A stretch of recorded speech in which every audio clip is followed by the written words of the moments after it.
सबको प्रणाम और सुप्रभात। बच्चों, आज हम लोग डायरेक्ट इनडायरेक्ट स्पीच नहीं पढ़ेंगे। आज हम लोग इनडायरेक्ट डायरेक्ट स्पीच पढ़ेंगे। And this is nothing obnoxious, this is nothing wrong. देखो, कंसेप्ट तो वही है डायरेक्ट इनडायरेक्ट स्पीच, लेकिन एक पैटर्न और होता है एग्जाम में क्वेश्चंस का। वो ये होता है कि वो इनडायरेक्ट स्पीच का सेंटेंस दे देते हैं डायरेक्ट, और कहते हैं इसको डायरेक्ट स्पीच में कन्वर्ट करो। और that's tricky, but that's not tough, है ना। तो ये बड़ी मजेदार बात है। चलिए, उपस्थित हूँ आप सबके बीच में लेकर वही विषय वस्तु, वही दीवाना दिल, मस्ताने आप और परवाना हमारा सब्जेक्ट, जिसका नाम है English, with an all new concept जिसका नाम है इनडायरेक्ट टू डायरेक्ट स्पीच। चलो बात करते हैं। देखो यार बच्चों, एक बात बताओ। मैंने आपसे जब एक्टिव पैसिव वॉइस पढ़ाते समय बात की थी, तब कहा था कि एक्टिव से पैसिव कन्वर्जन के जो रूल्स हैं उसका एग्जैक्टली ऑपोजिट कर दो तो पैसिव से एक्टिव कन्वर्जन हो जाता है। सेम प्रिंसिपल यहाँ लगाना है कि डायरेक्ट से इनडायरेक्ट स्पीच कन्वर्जन के जो रूल्स हैं उनका एग्जैक्टली ऑपोजिट करते जाओ, अंडू करते जाओ, पीछे आते जाओ, है ना। तो इनडायरेक्ट से डायरेक्ट में कन्वर्ट हो जाएगा। तो एग्जाम में अगर इनडायरेक्ट स्पीच का सेंटेंस देके बोलते हैं कि convert the following sentence into direct speech, तो इसमें घबराने की कोई जरूरत नहीं है। थोड़ा सा दिमाग स्थिर करके सारे रूल्स दिमाग में याद करना कि अगर मैं डायरेक्ट से इनडायरेक्ट करता है तो क्या रूल्स लगते हैं, और उनका इस्तेमाल करते हुए सब कुछ पीछे की तरफ करते जाना, है ना। बहुत अच्छा। तो चलो, फिर भी आपकी सहूलियत के लिए वंस एंड फॉर ऑल एक बार रूल्स लिखा दो तो बुराई क्या है ना। सब चीज अगर आपके साथ में सामने रेडी हो तो बहुत अच्छा होता है। तो हेडिंग है rules for changing indirect speech into direct speech. चलिए, इनडायरेक्ट इनटू डायरेक्ट। पहला rule, use the reporting verb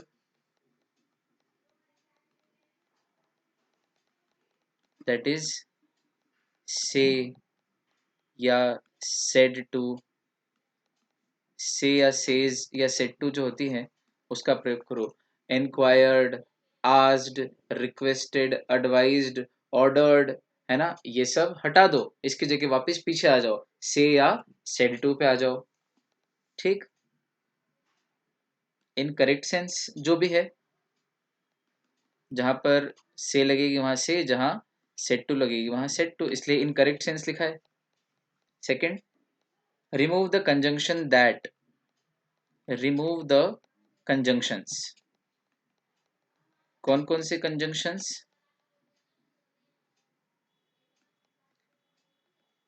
that, if,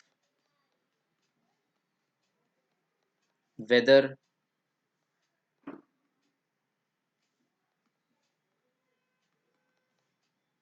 that if weather,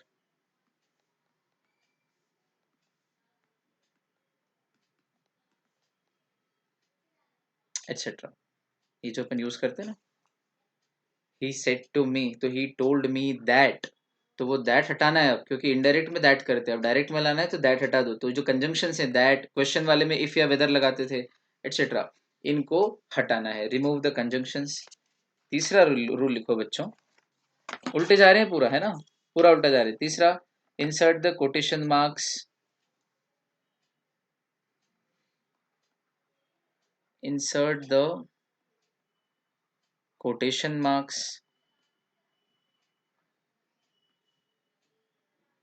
exclamation mark,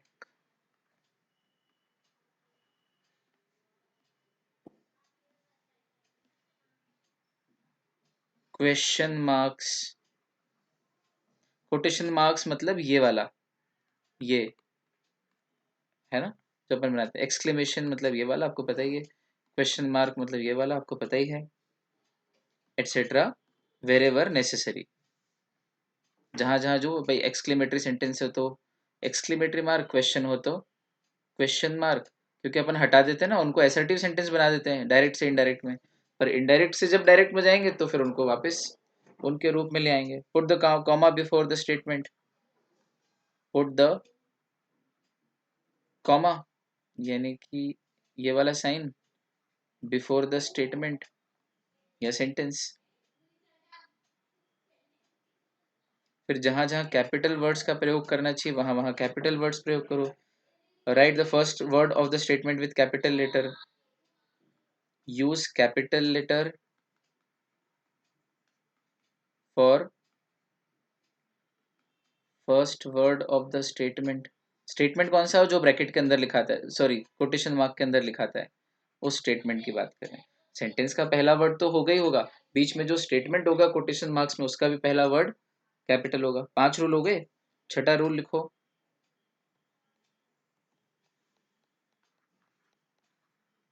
change the tenses in reverse order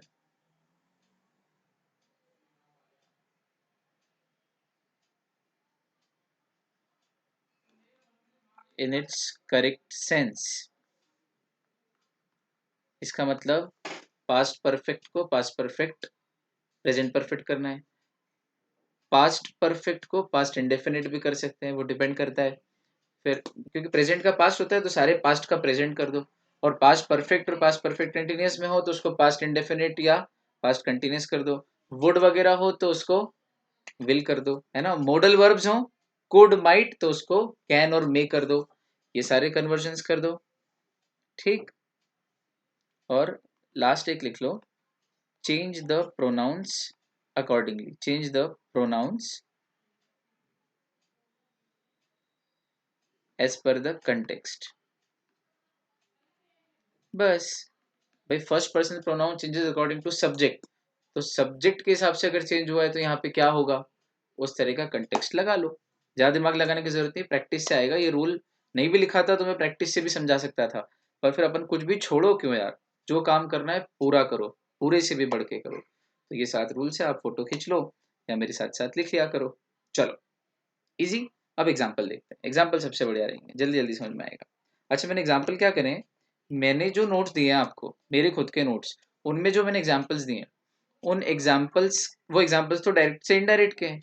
तो अब मैंने जब आपको डायरेक्ट से indirect पढ़ाया था तब तो आपको बहुत सारे नए नए एग्जाम्पल दिए, 100 से ऊपर, पता नहीं कितने, 100 150। तो वो जो मैंने नहीं दिए मेरे नोट्स के, उनको मैं थोड़ा सा उल्टा कर रहा हूँ, उनमें से कुछ एग्जाम्पल 10 एक उठा के उल्टा कर रहा हूँ, मैं उनका इनडायरेक्ट लिख रहा हूँ और डायरेक्ट में करूंगा, तो वो मॉड्यूल वाले, सॉरी मेरे नोट्स वाले जो एग्जाम्पल है वो भी कवर हो जाएंगे। चलो देखो एग्जाम्पल्स लेते हैं।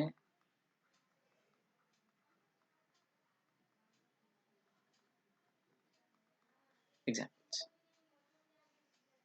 ब्लैक कलर से मैं लिखता हूँ पहला एग्जाम्पल। अब की बार देखो उल्टा होगा, है ना। पहले हम लिखेंगे इनडायरेक्ट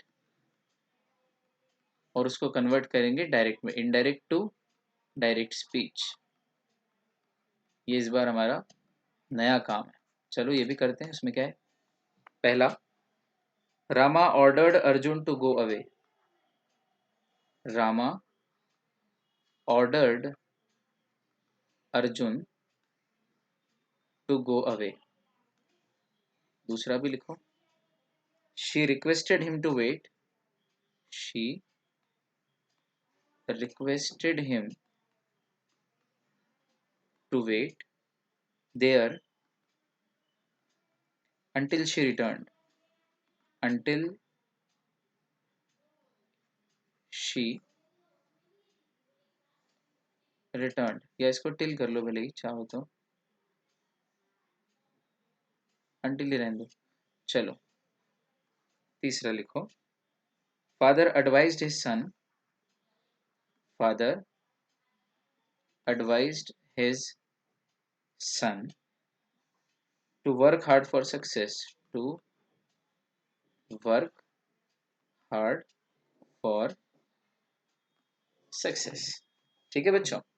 चलो अब ये 3 का पहले अपन कन्वर्जन करते हैं। डार्क पेन यूज कर रहे हैं, ब्लू ही। ये ध्यान रखना ये सारे इनडायरेक्ट हैं, रोज से उल्टे, और अब हम करेंगे इनका डायरेक्ट कन्वर्जन। चलो पहला, Rama order Arjun to go away. तो देखो रामा अपनी जगह आएगा, है ना। ये रामा मतलब राम वाला रामा नहीं है, ये रामा या रमा नाम की कोई महिला है, ऐसा समझना आप। वो रामचंद्र जी वाला राम को तो अपन राम ही लिखते हैं, ये रमा है, मतलब ऐसा समझो। रमा ऑर्डर्ड अर्जुन, तो ऑर्डर्ड की जगह सेट टू आ जाएगा, रमा सेट टू अर्जुन। ठीक। फिर सारे कंजंक्शन हटाने थे तो टू कंजंक्शन या प्रीपोजिशन भी हटा देंगे। तो इस कॉमा इन्वर्टेड कॉमा लगाना है, कोटेशन मार्क, है ना। फिर ब्रैकेट में गो अवे, तो जी कैपिटल लिखना है, स्टेटमेंट का पहला वर्ड कैपिटल, और फिर ब्रैकेट क्लोज, फिर question mark, full stop, exclamation mark, क्या आएगा, फुल स्टॉप आएगा। Rama said to Arjun go away, ये हो गया इसका डायरेक्ट स्पीच।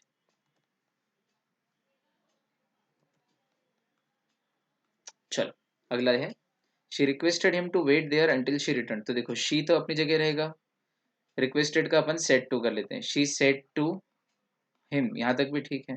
फिर टू हट जाएगा, कंजंक्शन हट जाएगा, फिर उसकी जगह कॉमा इन्वर्टेड कॉमा आएगा, फिर आएगा वेट।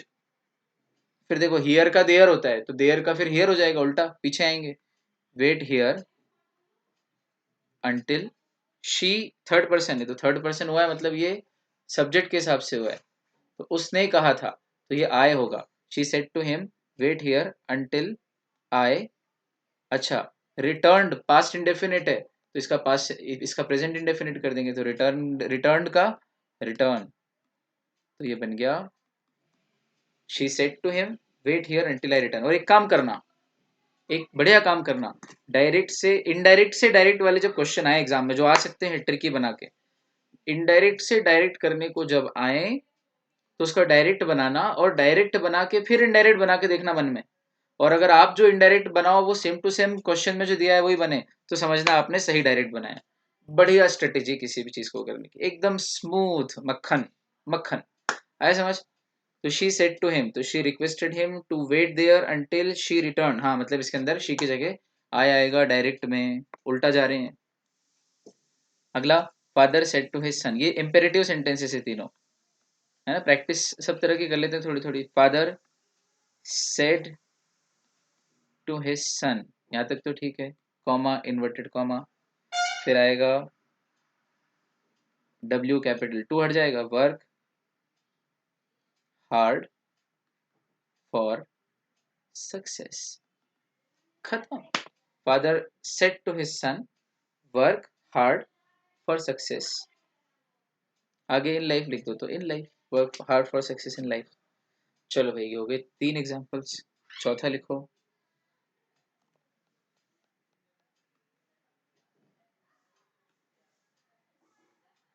इनडायरेक्ट से डायरेक्ट का चौथा, he said that he would fill the form, he said that he would fill the form।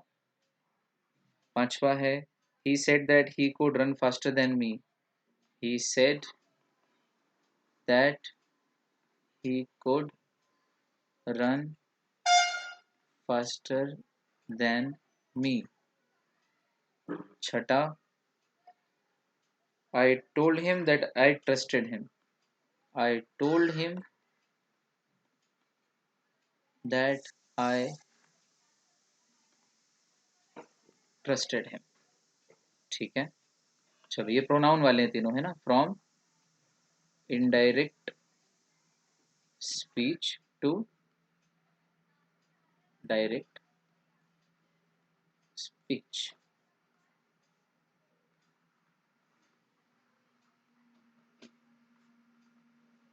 इसके बनाते हैं।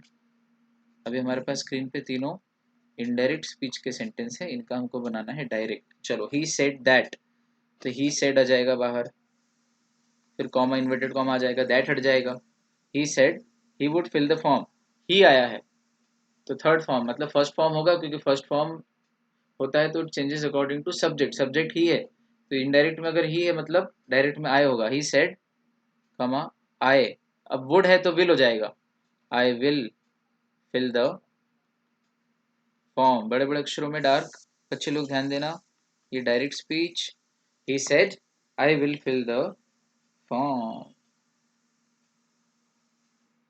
आई विल फिल द फॉर्म। अगला है, he said that he could run faster than me, तो he said, फिर comma inverted comma आ जाएगा, that हट जाएगा, फिर ही का आई हो जाएगा हमेशा की तरह, ही है ना, बार भी ही मतलब ये आई होगा तभी तो ही हुआ था इनडायरेक्ट में, तो आई कुड का मतलब कुड है तो कैन होगा, आई कैन रन अपनी जगह रहेगा, फास्टर देन, अब मी मतलब इसने किससे कहा था, मुझसे कहा होगा, तो फास्टर देन यू, देखो ऊपर he said to me, he said to, he said to you,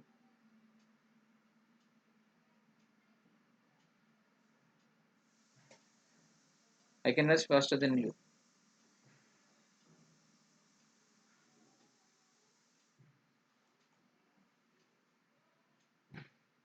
he said I can run faster than you, इसका indirect बनाया, he said that he could run faster than me, हाँ तो he said to me होगा बाहर, ठीक,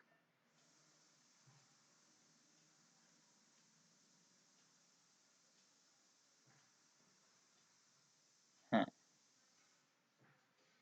ये सही है, बिल्कुल परफेक्ट है, he said I can run faster than you, इसका indirect बनाओ, he said that he could run faster than me, उसने मुझसे कहा था ये, अब यहाँ देखो क्या है, प्रश्न आप पूछोगे कि सर यहाँ आगे ऑब्जेक्ट तो दिया ही नहीं, ही सेड टू होम, आगे तो लिखा ही नहीं सेड टू होम, तो अपन ये टू और आगे कौन, ये अपन प्रिज्यूम करके चल रहे हैं कि यहाँ पे होगा ही सेड टू मी, तो अगर अपन मान के चलो डायरेक्ट स्पीच में अगर टू मी होता तो इसका इनडायरेक्ट क्या बनता, भाई मी, और अंदर सेंटेंस में अगर यू होता तो second person pronoun changes according to object, और ऑब्जेक्ट अगर मी है तो सेकंड पर्सन भी मी हो जाता, इसलिए इसके जो डायरेक्ट स्पीच होगा उसके अंदर यू होगा, ऐसा अपन प्रिज्यूम करके चल रहे हैं, प्रिज्यूम कुछ और भी कर सकते थे, है ना,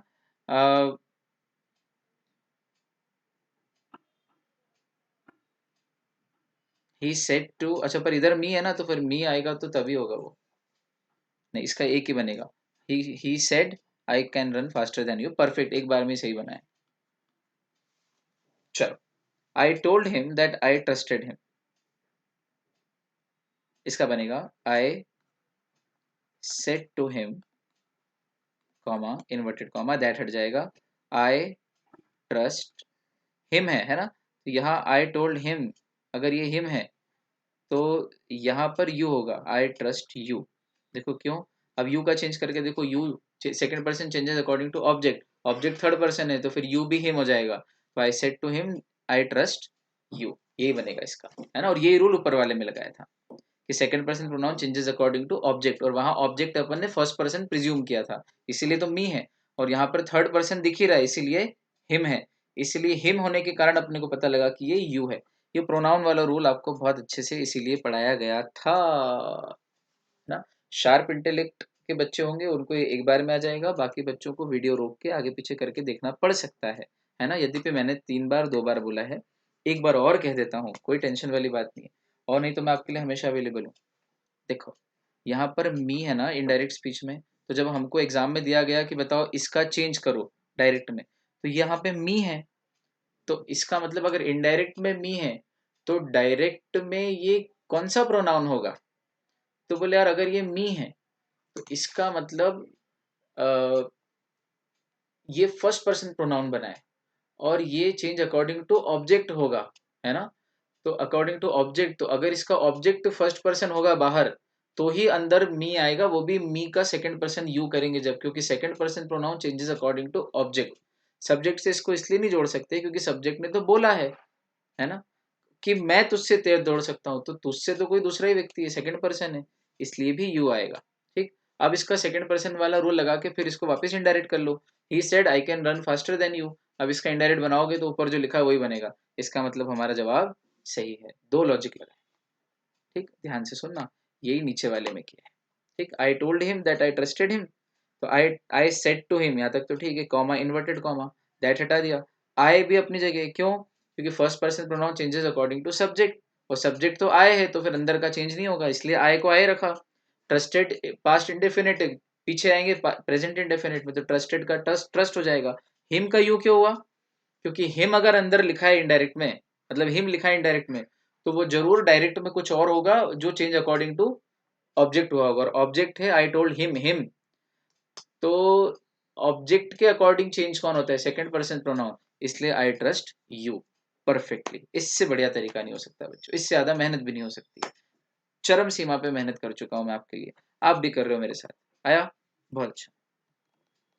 चलो भाई, सातवां एग्जाम्पल लेते हैं।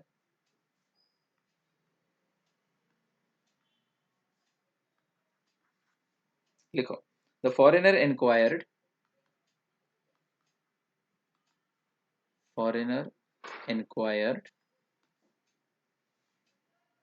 Where Taj Mahal was, where Taj Mahal was. अब ये वाला मैंने थोड़ा सा चेंज कर दिया, the stranger inquired where I lived ऐसा था, तो मैंने इसको थोड़ा चेंज कर दिया।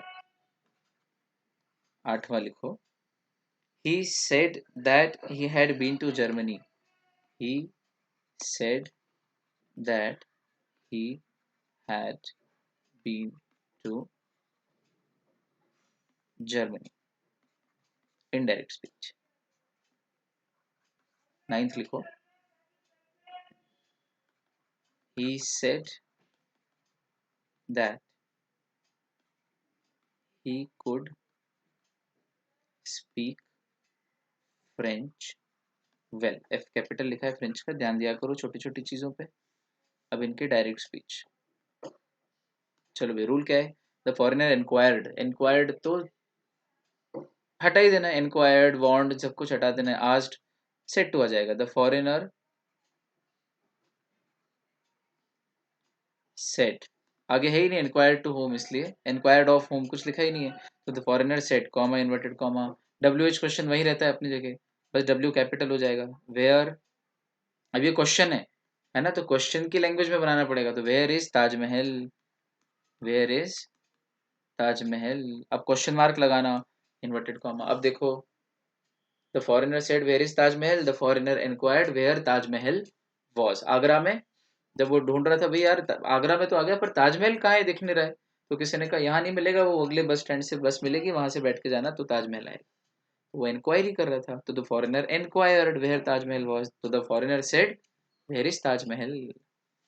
फिर he said that he had been to Germany, तो he said, comma inverted comma, आए हो जाएगा, क्योंकि आए था तभी तो थर्ड पर्सन प्रोनाउन बनाएंगे, ही के हिसाब से, सब्जेक्ट के हिसाब से, मतलब फर्स्ट, अगर सब्जेक्ट के हिसाब से चेंज हुआ है मतलब फर्स्ट पर्सन होगा, तो आई, अच्छा हैड है, मतलब ये पास्ट परफेक्ट है, तो इसका प्रेजेंट परफेक्ट है हो जाएगा, आई हैव, ही का आई बना, हैड का हैव, बीन वर्ब है, इज का थर्ड फॉर्म, तो इज का थर्ड फॉर्म में इज वॉज बीन बीन, तो पास्ट परफेक्ट में अगर थर्ड फॉर्म है तो प्रेजेंट परफेक्ट में भी थर्ड फॉर्म में रहता है, तो आई हैव बीन ही रहेगा यहाँ पे, I have been to Germany.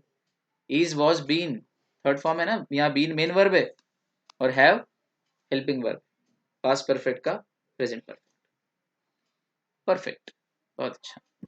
और कॉमा इन्वर्टेड कॉमा लगा रहे हैं, डायरेक्ट स्पीच है, पार परफेक्शन, मोर देन परफेक्शन पे जाना है अपने को। अगला है ही सेड दैट, तो he said, comma inverted comma, I can speak French well, I, could का कैन, ही का आई क्यों, फर्स्ट पर्सन प्रोनाउन था तभी तो चेंज हुआ होगा इंडायरेक्ट में थर्ड में, क्योंकि फर्स्ट, क्योंकि सब्जेक्ट ही है, उसके अकॉर्डिंग ये आई बनेगा, तो he said, comma inverted comma, I can speak French well. एक चीज ध्यान देना बच्चों, जो चीज आपको नहीं आ रही इसका मतलब पढ़ाने वाले ने अच्छी नहीं पढ़ाई है। ये पिछले कुछ वर्षों में, मैं बहुत सालों से पढ़ा रहा हूँ, 10-11 साल 12 साल होने आ गए, और कुछ सालों तक तो बहुत बढ़िया रहा, बच्चे अच्छी क्वालिटी के आ रहे थे। अभी एक नई जनरेशन आई है बच्चों की जो बहुत ही बदमाश है, आप लोग नहीं हो मुझे लगता है जो मुझे सुन रहे हो, लेकिन एक नई जनरेशन आई है, वो उसको कुछ नहीं आया इसका मतलब पढ़ाने वाला सही नहीं था, है ना, और ये बहुत गलत सोच है ना। आप जब आपके टीचर को चारों तरफ से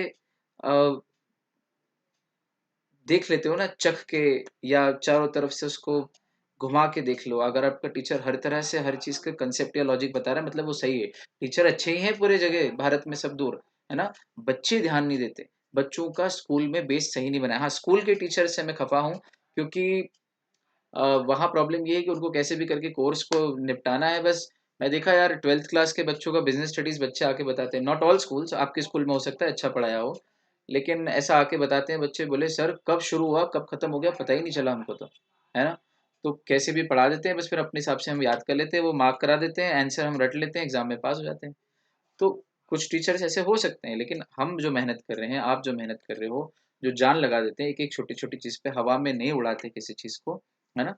तो आपको अगर समझ में नहीं आ रहा है तो हम हमको परेशान कर दो यार, मुझे परेशान कर दो, है ना। व्हाट्सएप पे मुझसे पूछ लो, कॉल लगा लो मुझसे एक बार व्हाट्सएप पे बात करके कि सर कब लगा लूँ आपको कॉल, है ना।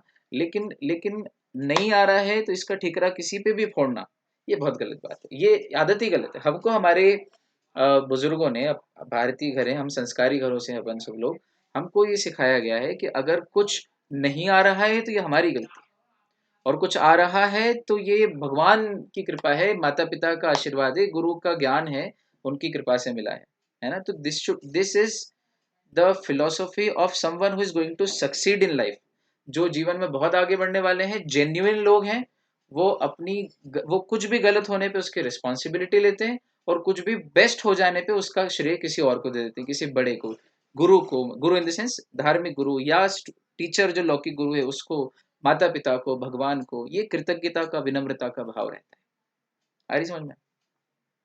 तो यहाँ हम इतनी मेहनत कर रहे हैं, सारे रूल पढ़े एक एक, है ना, फिर इनडायरेक्ट से डायरेक्ट करने के लिए भी रूल लिखा दिए मोटे मोटे, है ना। फिर उसके बाद हम प्रैक्टिस भी कर रहे हैं, उसके बाद भी अगर आपको नहीं आ रहा है तो और प्रैक्टिस करो, है ना। एक काम करो, वो जो 150 सेंटेंस के आसपास, 100 से 150 सेंटेंस के बीच में जो मैंने आपको बनाए हैं, जिनके क्वेश्चन आंसर मतलब डायरेक्ट इनडायरेक्ट, डायरेक्ट इनडायरेक्ट, आप लोगों ने मेरे साथ साथ लिखे हैं। एक काम करो, अब उनके ऊपर स्केल रख के या हाथ रख के उसके इनडायरेक्ट उठाना और उनका डायरेक्ट बनाना, तो ये आपकी इनडायरेक्ट से डायरेक्ट की भी 150 की प्रैक्टिस हो सकती है। अलग से कराने की जरूरत थोड़ी थी मुझे, फिर भी 10 की करा रहा हूँ कि ठीक है 10 इनफ है। लेकिन अगर आपको और करनी हो तो वो जो 100 से 150 सेंटेंस है, उनका अब जो इनडायरेक्ट बनाया था अपन ने, वो इनडायरेक्ट उठा के उसका डायरेक्ट बनाने की कोशिश करो, और खुद से क्रॉस चेक कर लो, आपके पास सारे आंसर्स हैं। कितनी सारी प्रैक्टिस होगी, है ना। ऐसा, बस जान लगा दो यार, टीचर लगा रहा है, आप भी लगा लो। मैं हमेशा कहता हूँ, है ना, मेहंदी रंग लाए ना लाए, मेहनत जरूर रंग लाती है, और मेहनत का कोई तोड़ नहीं है। आप कितने ही इंटेलिजेंट, कितने ही स्मार्ट हो, आपको कितने ही घमंड हो अपने आप पे, आपकी इंग्लिश पे, आपके मैथ्स पे, आपके इकोनॉमिक्स पे, किसी भी चीज़ पे, अगर मैं मानता हूँ कि नहीं होगा, पर किसी को थोड़ा भी है, अगर अंदर से चेक करके देखो, तो उसको ये विचार करना चाहिए कि चलो बहुत अच्छी बात है, मैं टैलेंटेड हूँ, मैं स्मार्ट हूँ, मेरे को सब आता है, फिर भी यार मेरे कहने पे, अगर हम टीचर हैं आपके, मान लीजिए आप अगर मानते हो, तो प्लीज यार, है ना, थोड़ा भी कंप्लेसेंट मत होना, थोड़ा भी अहंकार मत करना, जुट जाना। हार्डवर्क का तोड़ नहीं है, कितना ही टैलेंट हो। वो कहावत है ना, हार्डवर्क टैलेंट, जब हार्डवर्क नहीं करता है तो हार्डवर्क टैलेंट को हरा देता है। तो उसकी कहावत इंग्लिश में यूं है, कोटेशन, कि hard work beats talent when talent fails to work hard. तो आप कितने ही बड़े स्कूल से पढ़े हो या अच्छे स्कूल से नहीं भी पढ़े हो, आप कितने ही इंटेलिजेंट हो या नहीं हो, you still have to be hard work. My verdict, my word. चलो, तो अगर अगर आपको ये ही कहा है कि नहीं हुआ है, कैसे हुआ है, समझ में ये नहीं आ रहा है, तो इसमें आपको मेहनत खुद से करनी पड़ेगी। हमने बहुत कर लिया, है ना, समय की भी मर्यादा है। इस पॉइंट पे से मैंने इतनी सारी बातें की थी। चलो, लास्ट एक सेंटेंस, मैंने 10 बनाए थे, 10 सोचे थे, 10 दूंगा इसके। चलो, Himanshu said that, Himanshu said that he would be the first to come। सबसे पहले वो आएगा, उसने बोला था कि सबसे पहले मैं आऊंगा।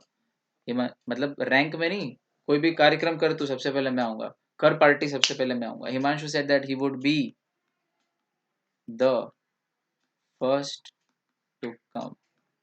चलो भैया, इसका बना देते हैं, ये इनडायरेक्ट है, इसका बना लेते हैं direct speech. Himanshu said, Himanshu said, comma inverted comma, he का आई हो जाएगा, रूल वही है, आपको पता है। वुड का विल हो जाएगा, आई विल बी अपनी जगह रहेगा, I will be the first to come, comma inverted comma close. ये डायरेक्ट स्पीच का सेंटेंस है। यहाँ आकर हमारा डायरेक्ट इनडायरेक्ट स्पीच और इनडायरेक्ट टू डायरेक्ट स्पीच हुआ कंप्लीट, परफेक्टली कंप्लीट। आया बच्चों? है ना दम वाली बात? चलो, ये हो गया हमारा पार परफेक्शन काम, बल्कि परफेक्शन से भी ऊपर। अब आप लोग लिखेंगे आज फिर कुछ रूट वर्ड्स और कुछ idioms, important root words, important idioms. Exam में आते हैं क्या? बिल्कुल आते हैं। कितने नंबर के आते हैं? सर पेपर पैटर्न बता दो, सर एक आध पेपर सॉल्व करा दो हमारे साथ, ये बता दो आप तो एग्जाम में क्या आता है। दो तीन चीज़ें और बोलनी मुझे, है ना, मुझे कुछ बातें कहनी है आपसे। ये हो गया।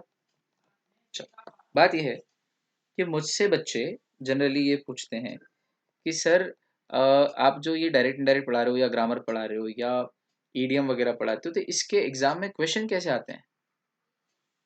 क्वेश्चन कैसे आते हैं? ये बड़ा ही जायज़ सवाल है कि क्वेश्चन कैसे आते हैं एग्जाम में। तो देखो भाई, डायरेक्ट इनडायरेक्ट स्पीच के, डायरेक्ट इनडायरेक्ट स्पीच के ऑन एन एवरेज 3 से 4 आते हैं सेंटेंस कन्वर्ट के, चाहे डायरेक्ट टू इनडायरेक्ट या indirect to direct, 1 mark each. 3 से 4 क्वेश्चंस, ठीक। यही एक्टिव पैसिव का रूल है, एक्टिव पैसिव। इसके भी 3 क्वेश्चन से 4 क्वेश्चंस तक आते हैं, Q for questions of 1 mark each. अब ऐसा भी हो सकता है कि कभी कम कर दें, वो दो तीन पूछ लें, तो दो दो इनडायरेक्ट 3 एक्टिव पैसिव, तो ये 5 नंबर हो गए। या 3 डायरेक्ट इनडायरेक्ट 3 एक्टिव पैसिव, तो ये 6 नंबर हो गए। या दोनों 4 4 भी पूछ ले, तो अपन तो मैक्सिमम लेके चलो हायर साइड, तो 4 4 भी आते हैं तो हम तैयार हैं। 8 नंबर हमारे ये प्रिपेयर हुए। सर उसके पहले जो आपने ग्रामर पढ़ाई थी वो कंपाउंड कॉम्प्लेक्स और वो फिर टाइप्स ऑफ सेंटेंस, डिक्लेरेटरी, फिर वो वर्क फ्रेज, नाउन फ्रेज, वो सब कुछ नहीं आता है, तो सर आपने क्यों पढ़ाया? वो नहीं पढ़ाता तो ये कैसे पढ़ाता? ये 8 नंबर सिक्योर करने थे ना, 6 से 8 नंबर, है ना। और ग्रामर का बेस बनाना था, मैंने पहले ही कह दिया था। आपको सिर्फ एग्जाम वाला टीचर चाहिए तो दुनिया ढूंढो, और आपको नॉलेज चाहिए तो मेरे पास आओ भाई। हमारे लिए, मेरे लिए एक बात सुन लो बहुत ध्यान से, मेरे लिए एजुकेशन यानी कि पढ़ाई, शिक्षा इज नथिंग बट नॉलेज। आप लोग बहुत ध्यान से सुनना, कुछ मार्मिक बात बोल रहा हूँ, सही साठ। ये नॉलेज है, मैं इसे एनलाइटनमेंट मानता हूँ, एनलाइटनमेंट। मेरे अंदर कुछ ऐसा था जो मुझे नहीं पता था, यानी कि मेरे अंदर अंधेरा था, और जब मैंने वो चीज़ पढ़ी तो मेरे अंदर उस बात का उजाला हो गया, वो चीज़ मुझे दिखने लगी, वो चीज़ मुझे समझ में आ गई। ज्ञान प्रकाश है, तमसो मा ज्योतिर्गमय। मैं जिस स्कूल में पढ़ता था, हमारे बेल्ट पे लिखा होता था, हमारे स्कूल की डायरी के लोगों पे लिखा होता था, हमारे स्कूल की बिल्डिंग पे बड़े बड़े अक्षरों में लिखा था, तमसो मा ज्योतिर्गमय, अंधकार से मुझे प्रकाश की ओर ले चलो। ज्ञान प्रकाश है, ज्ञान एनलाइटनमेंट है। प्राकृत में, शास्त्रों में, हमारे जैन ग्रंथ में एक जगह लिखा है नाणम पयासो। नाणम पयासो का अर्थ होता है ज्ञान ही प्रकाश है। तो एग्जाम का पूछता है ना जब बच्चा, तो मुझे लगता है कि यार ये बच्चा सही दिशा में नहीं जा रहा है, इसकी सोच गलत है यार। वो बच्चा गिल्टी फील कर ले अपने मन में जो सिर्फ एग्जाम के पॉइंट ऑफ व्यू से पढ़ाई करते हैं, जिनको उतना पढ़ने में ही मजा आता है जितना एग्जाम में आएगा। ये वो बच्चे हैं जो सिर्फ एग्जाम पास करना चाहते हैं, क्योंकि ये वो बच्चे हैं जिनको सिर्फ डिग्री चाहिए, क्योंकि ये वो बच्चे हैं जिनको डिग्री से भी प्रेम कम, डिग्री से ज्यादा इनको ये लगता है कि डिग्री होगी तो डिग्री के कारण पैसा होगा। मतलब ये आज से ही पैसे के बारे में सोच रहे हैं। और जो विद्यार्थी जीवन में सिर्फ पैसों के बारे में सोचता है, वो ठीक से विद्या अध्ययन नहीं कर सकता।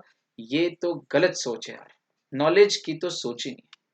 This is not striving for excellence. If you strive for excellence, you keep all other things aside and you keep working on the process, you keep working on the content building, and the content building is knowledge, knowledge is enlightenment, enlightenment is reading everything in and out, leaving nothing, leaving no stone unturned.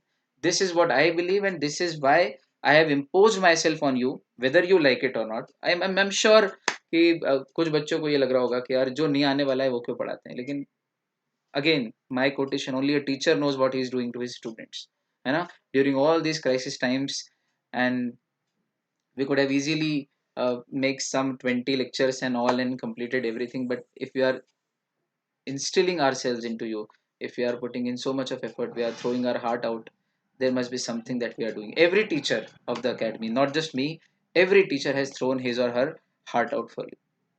तो आज एक दृष्टिकोण सही लेके उठना। ये मत पूछना कि देखो एग्जाम के पैटर्न की तैयारी करने में बुराई नहीं है, है ना। एग्जाम पास करना भी एक ज़रूरत है, है ना। लेकिन ये तब जब हम प्रिपरेशन करें, लेकिन जब हम क्लास में बैठे, जब टीचर से पढ़ें, तो उस समय थोड़ी देर के लिए सब भूल के सिर्फ एनलाइटनमेंट के लिए पढ़े, है ना। तो दिस इज द बैलेंस। नहीं तो आप गुस्सा कर जाओगे, बोले सर एग्जाम के हिसाब से नहीं पढ़े तो कैसे पढ़े फिर। नहीं, एग्जाम की तैयारी तैयारी के समय करो, एग्जाम के हिसाब से, तब ढूंढो क्या है, लेकिन अभी नॉलेज लो। और फिर टीचर है ना यार, जो सही टीचर होगा ना वो एग्जाम की भी करा देगा तैयारी। भाई एग्जाम की तैयारी is a subset of the universal set of knowledge. Knowledge बड़ा है, एग्जाम की तैयारी सबसेट। अगर नॉलेज ही पूरा ले लिया तो एग्जाम की तैयारी तो उसके अंदर अपने आप हो जाएगी, विश्वास तो रखो। आया समझ। सेट की लैंग्वेज में बात करते हैं भाई। तुम ये वाला सेट करा करो, लड़कियां सेट करने की बजाय, है ना बच्चे लोग। चलो खैर, अपनी जगह है सब बातें। ये लास्ट लेक्चर था डायरेक्ट इनडायरेक्ट का, तो 5-7 मिनट का आई हैड द लेगेसी कि चलो आज वोकैबुलरी कल से शुरू करेंगे, तो आज ये सब बातें करके आपको बता दूं। तो ये डायरेक्ट इनडायरेक्ट स्पीच, फिर वोकैब का क्या है वो भी बताऊंगा भाई जिस दिन पेपर डिस्कस करूंगा। ये मैंने अभी तक जो डायरेक्ट इनडायरेक्ट एक्टिव पैसिव पढ़ा है उसका पैटर्न बता दिया कि एग्जाम में इसके क्वेश्चन कैसे आएंगे। एक सेंटेंस दे देंगे, उसको आपको डायरेक्ट से इनडायरेक्ट करना है, या इनडायरेक्ट दे देंगे तो डायरेक्ट करना है, एक्टिव दे देंगे तो पैसिव करना है, पैसिव दे देंगे तो एक्टिव करना है। ऐसे 3-4 यानी कि 1 मार्क ईच, यानी कि 6 से 8 नंबर के बीच में आएगा। तो अभी तक जो हमने पढ़ा है वो 6 से 8 नंबर का है। लेकिन एक बात और है कि हमने जो वो कंपाउंड कंपाउंड कॉम्प्लेक्स और वो वर्ब फ्रेज नाउन फ्रेज पढ़े हैं वो मॉड्यूल में भी हैं। मतलब मैंने आपको आउटसाइड द कोर्स कुछ नहीं पढ़ाया, बल्कि जो नहीं है वो भी पढ़ाया है, टेंसेस, पार्ट्स ऑफ स्पीच, है ना। तो ऐसा क्यों करा, क्योंकि आईसीएआई एक प्रोफेशनल बॉडी है। अब कल को उन्होंने direct indirect speech active passive नहीं पूछा और उन्होंने टेंस पूछ लिया, चलो, या उन्होंने जो मॉड्यूल में दिया है वो तो कुछ भी पूछ सकते हैं, तो एक सेंटेंस दे दिया और उसमें से बोला इसमें से वर्ब फ्रेज छांटो, है ना, क्योंकि वो कोर्स में है, तो जो कोर्स में है वो पूछने का उनका अधिकार है। वो प्रोफेशनल एग्जाम में ऐसा आईसीएआई आईसीएसआई करते हैं, तो आईसीएआई भी करेगा ऐसा, चार्टर्ड अकाउंटेंट इंस्टीट्यूट। तो भाई हम क्यों तैयारी से पीछे छूटें, कुछ भी छोड़ दें, है ना। एग्जाम का 3-4 साल का 3 साल का पेपर देख के हमको लगा कि नहीं आता है तो छोड़ दो, और कल को इस बार वही आ गया तो फिर मेरे नाम से गाली दोगे, है ना, और खुद को भी दोगे कि हमने क्यों नहीं पढ़ा। तो कुछ भी छोड़ना ही नहीं ना भैया। द प्रैक्टिस इज कि कभी कुछ छोड़ना नहीं चाहिए। ये 39 नहीं है ना, तो कल को फिर बोलोगे कि सर ये 39 से 49 क्वेश्चन आते हैं। ये क्यू फॉर क्वेश्चन है, Q dot Q dot Q dot Q dot short form. ठीक, अब जगह नहीं तो मैं क्यू यू ई लिखता क्वेश्चन का। चलो भाई, नो कंफ्यूजन, एवरीथिंग क्लियर। मुझे जो ऐसे ही बीच में बात निकल के आ गई वो कहना थी कह दी, समझ में आए तो ठीक है, नहीं तो मुझे वापस दे जाना। हर चीज़ आप मेरी रखो, कोई ज़रूरी नहीं है, कोई बात नहीं। चलो, तो फिर भी मैं पेपर पैटर्न तो एक दिन बताऊंगा। एक पेपर हम लोग इस पे लेंगे हमारी स्लाइड पे, और उसको पूरा आपको मैं बता दूंगा कि देखो ये इस तरह से अपने कोर्स के क्वेश्चन आते हैं। एक बार थोड़ा कोर्स तो आगे बढ़े और थोड़ा ज़्यादा हो जाए तो समझ में भी आएगा। चलो, रूट वर्ड लो। सबसे पहले सीरियल नंबर, फिर रूट वर्ड, फिर उसका मीनिंग, फिर उससे बनने वाले वर्ड्स, और फिर वर्ड्स के मीनिंग। चलो, पहला लो। हम्म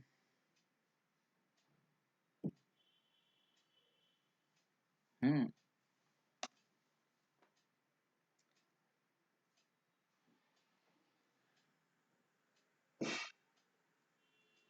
डर्म, DERM, डर्म।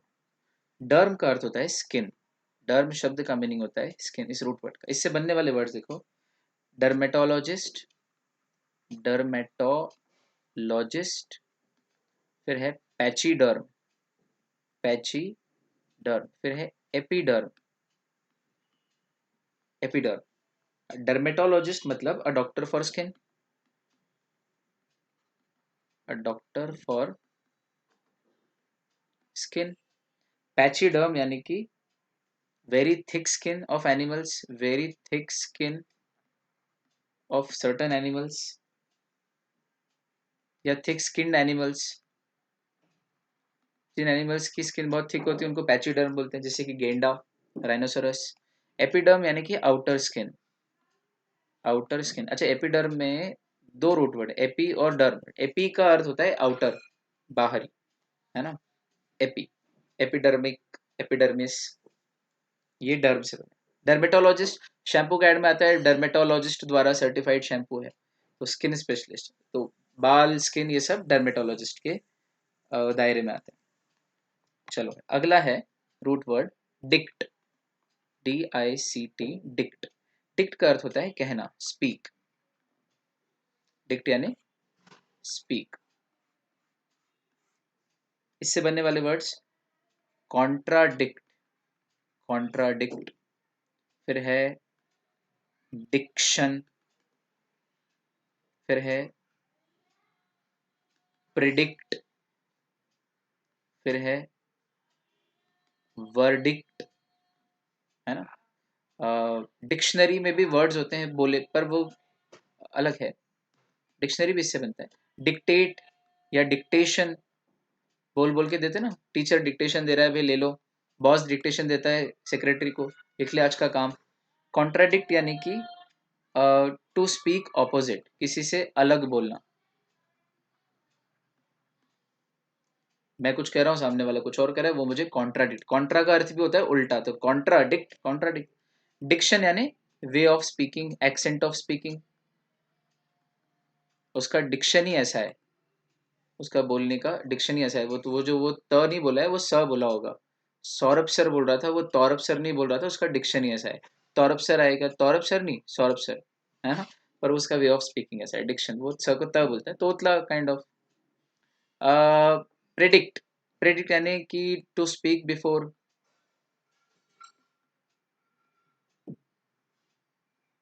पहले से ही कह देना, टू स्पीक बिफोर हैंड, पहले से ही कोई बात कह देना, है ना। Before hand for telling the future, to speak before hand for telling the future, ऐसा कर सकते हो। फिर verdict means the decision of the court, court जो डिसीजन बोलता है, जज जो बात बोलता है डिसीजन में, उसको द डिसीजन ऑफ जज is called verdict. Dictation means to orally say something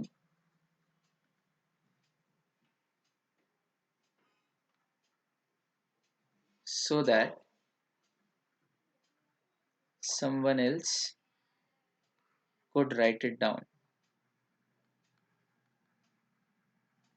Dictate या dictation, the process is known as dictation and the verb is dictate।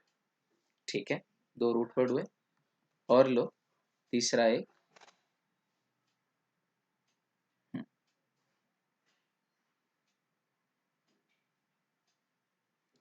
DOR, Dyur, root word है DOR, ड्यूर। इसका अर्थ होता है लॉन्ग लास्टिंग, लंबे समय तक चलने वाला, है ना, बहुत हार्ड, अच्छे समय तक चले। इससे बनने वाले वर्ड्स हैं ड्यूरेबल, एंड्योर, है ना। Durable means having the quality, having quality to last long, last long मतलब लंबे समय तक चलने की क्वालिटी। endure means to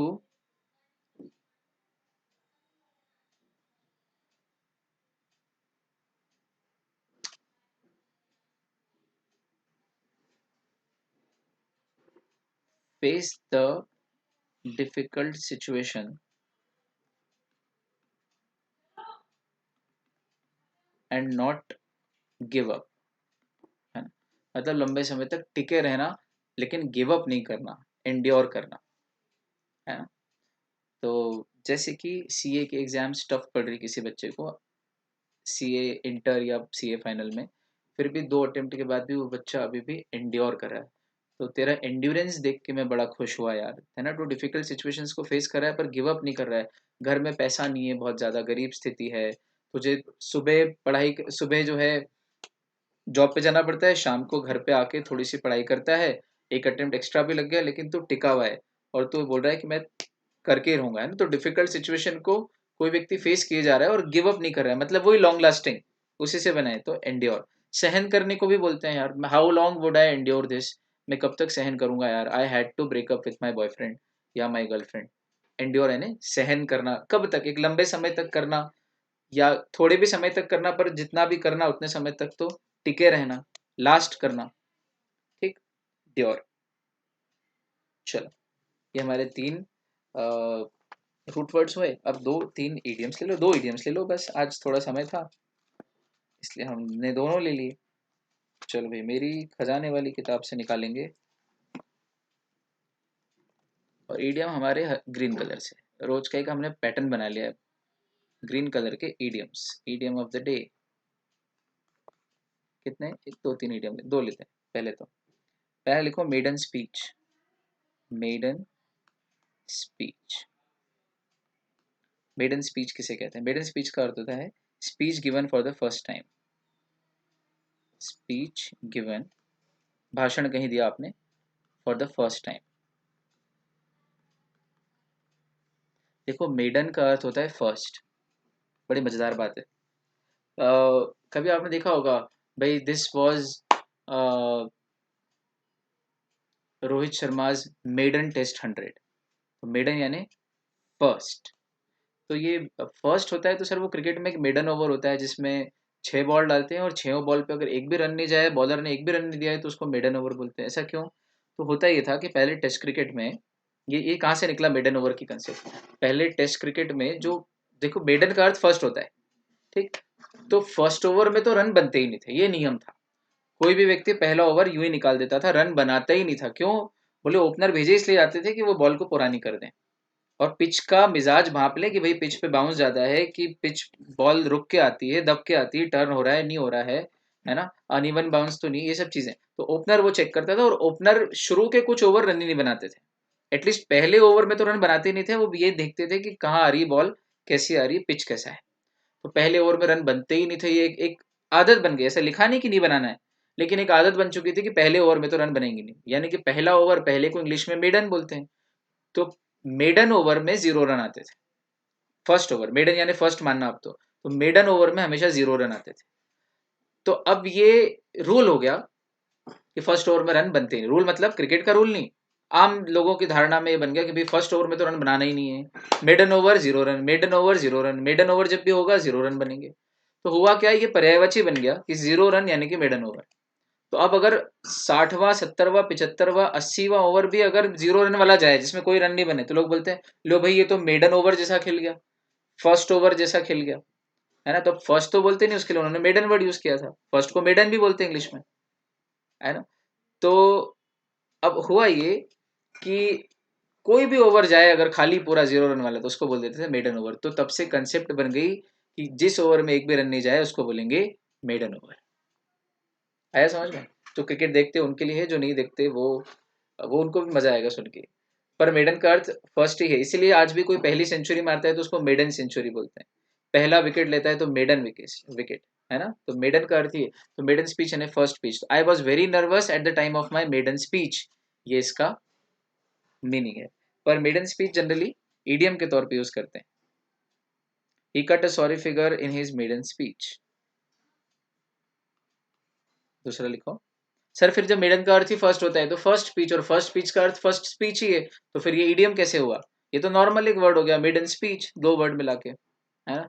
पर नहीं, ये फिर भी ईडियम है। आप कभी भी फर्स्ट स्पीच नहीं बोलोगे, आप मेडन स्पीच ही बोलोगे, है ना। इसको ऐसे ही यूज किया जाता है पहली बार। अगला लिखो।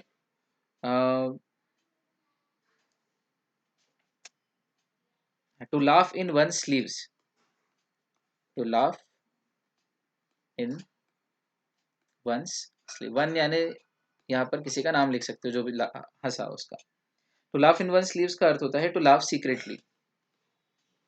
टू लाफ सीक्रेटली, देखो स्लीव्स ये होती है हमारे हाथ की स्लीव्स, तो अब मुझे हंसना है वो भी स्लीव्स में। To laugh in one sleeves, तो मैं कैसे हंसूंगा? तो इसका मतलब मैं दिखा के नहीं हंस रहा हूँ, यानी कि मुझे किसी को देख के हंसी आ रही, क्या जोकर आदमी यार है, क्या पागल व्यक्ति है यार, कुछ भी पहन के आ गया ये, है ये रणवीर सिंह कुछ भी पहन लेता है, घर के पर्दे उतार के पहन के आ जाता है। तो अब उसके मुंह पे तो हंस नहीं सकते, तो हम धीरे से इधर उधर मुंह करके हंसेंगे। तो जब सीक्रेटली हंसते हो तो इसे बोलते हैं to laugh in one sleeves, है ना। They were laughing in their sleeves when they saw me in red shirt. तो ठीक है, तो वो हंस रहे थे मेरे ऊपर। चलो, टू लाफ सीक्रेटली। चलो दो, एक और चाहिए, एक और ले लो। किथ एंड किन, ये तो बड़ा फेमस है। किथ एंड किन। किथ एंड किन का अर्थ होता है रिलेटिव्स या relations. I will invite all my kith and kins to my birthday party, यानी all my relatives. Kith and kin यानी सगे और संबंधी, सारे सगे संबंधियों को बुलाने वाला हूँ, यानी किथ एंड किन, KITH किथ, KIN किन, किथ एंड किन। ठीक है बच्चों, चलो भाई, तो आज हमारा डायरेक्ट इनडायरेक्ट स्पीच हुआ। कल से हम लोग क्या करने वाले हैं, पहले तो वर्कशीट सॉल्व कर लेंगे डायरेक्ट इनडायरेक्ट की, बहुत ज़रूरी है। वर्कशीट नंबर 10, 11, 12, 13, लास्ट 4 वर्कशीट्स हैं ग्रामर की और कंप्लीट। उसके बाद तो कोई वर्कशीट्स ही नहीं, क्योंकि बाकी सब फिर रिपोर्ट राइटिंग और आर्टिकल राइटिंग और ये इनमें वर्कशीट्स होती नहीं है। और वोकेबलरी के मैं आपको अलग से ही दे दूंगा PDF फॉर्मेट में, बहुत सारी चीज़ें अभी नहीं दूंगा, जब वोकैब के लेक्चर तक आप पहुँचोगे तब दूंगा, है ना। तो अपन बात करेंगे उसके विषय पे भी समय समय पे। आप लोगों ने बहुत ही प्रेम से सुना, अनुग्रहित हूँ। अगली मुलाकात करते हैं अपन कल, तब तक के लिए bye bye, take care and keep smiling all. Thank you so much.